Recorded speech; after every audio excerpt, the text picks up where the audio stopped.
নমস্কার বন্ধুরা, চলে এলাম আজ আবার একটি নতুন ভিডিওর আপডেট নিয়ে। আমি আজকে আলোচনা করব মিগ-21 যুদ্ধবিমান নিয়ে। কিন্তু এই যুদ্ধবিমান আর আকাশে উড়বে না। কিন্তু কেন উড়বে না এই যুদ্ধবিমান আকাশে?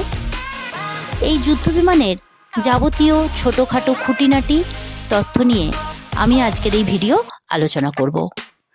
আমার ভিডিওটি শুরু থেকে শেষ পর্যন্ত দেখার একান্ত অনুরোধ রইল। মিগ-21 সুপারসনিক ফাইটার। 1962 সালে চীন যুদ্ধে বিপর্যয়ের পর ভারতীয় প্রতিরক্ষা মন্ত্রক আধুনিক যুদ্ধবিমানের খোঁজ শুরু করে। তখনই নজর পড়ে নয়া মিত্রদেশ সোভিয়েতের মিগ-21-এর দিকে।